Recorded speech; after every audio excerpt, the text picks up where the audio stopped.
कल फीके कुम्हार के घर के सामने एक नई चमकती हुई गाड़ी खड़ी थी। सारे गांव में उसका चर्चा था। जाने कौन मिलने आया था। मैं जानता था फीका पहली फुर्सत में आकर मुझे सारा माजरा ज़रूर सुनाएगा। वही हुआ। शाम को बैठक में आकर बैठा ही था कि फीका चला आया। हाल चाल पूछने के बाद कहने लगा, साहब जी, कई साल पहले की बात है। आपको याद है, मासी नूरा होती थी जो भट्टी पर दाने भुना करती थी, जिसका इक्को एक पुत्र था, वकार।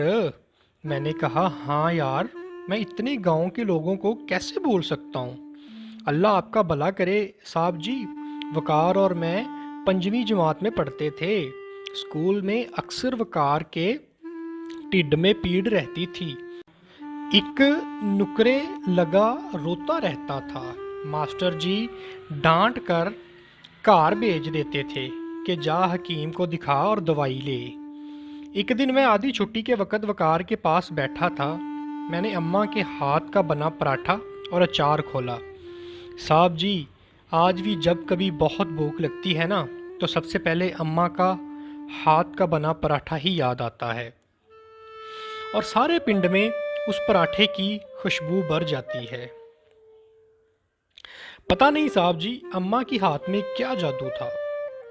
साहब जी, वकार ने पराठे की तरफ देखा और नज़र फेर ली। उस एक नज़र ने उसकी टिड्ड पीड़ के सारे राज खोल दिए। मैंने ज़िंदगी में पहली बार किसी की आंखों में आंदरों की भूख से बिलखते देखा।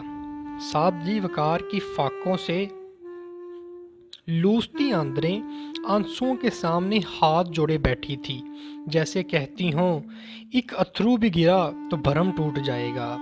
वकार का भरम टूटने से पहले मैंने उसकी मिन्नतें करके उसे खाने में शरीक कर लिया। पहली बुरकी टिड्ड में जाते ही वकार की तड़पती आंदरों ने आंखों के जरिए शुक्रिया। मैंने छुपके से हाथ रोक लिया और वकार को बातों में लगाए रखा।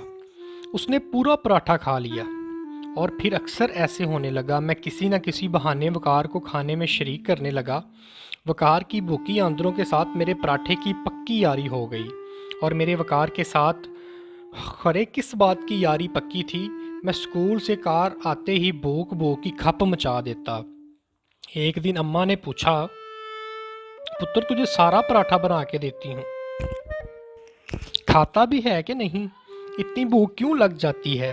मेरे हाथ पैर फूल जाते हैं। आते साथ भूख भूख की खप मचा देता है, जैसे सदियों का भूखा हो। मैं कहाँ कुछ बताने वाला था साहब जी, पर अम्मा ने उगलवा कर ही दम लिया। सारी बात बताई। अम्मा तो सुनकर बिलक पड़ी और कहने लगी, कल से 2 पराठे बना दिया करूँगी। मैंने कहा, अम्मा, पराठे 2 हुए तो वकार का भरम टूट जाएगा। मैं तो घर आकर खा ही लेता हूँ। साहब जी, उस दिन से अम्मा ने पराठे के वल बढ़ा दिए, और मक्खन की मिकदार भी।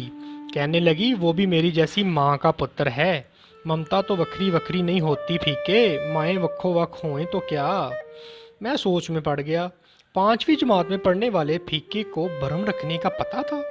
भरम जो ज़ात का मान होता है, अगर एक बार भरम टूट जाए तो बंदा भी टूट जाता है। सारी ज़िंदगी अपनी ही किरचियाँ इकट्ठी करने में गुजर जाती है, और बंदा फिर कभी नहीं जुड़ पाता।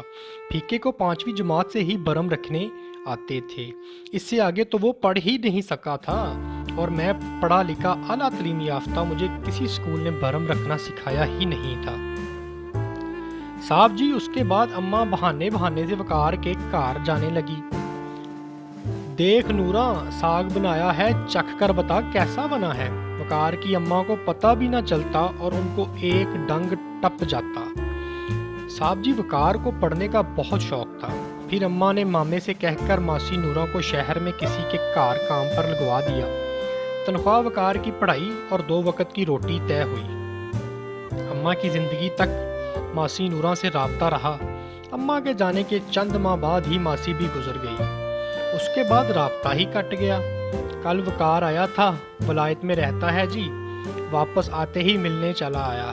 पढ़ लिख कर बहुत बड़ा अफसर बन गया है। मुझे साहब जी कहता है तेरे सारे कागजात रेडी करके पासपोर्ट बनवा कर तुझे साथ लेने आया हूँ और इधर मेरी माँ के नाम पर लंगर खोलना चाहता है।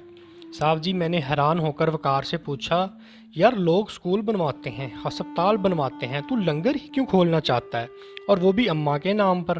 कहने लगा, फीके भूख बहुत जालिम चीज़ है, चोर डाकू बना दिया करती है, खाली पेट पढ़ाई नहीं होती, टिड्ड पीठ से जान निकलती है।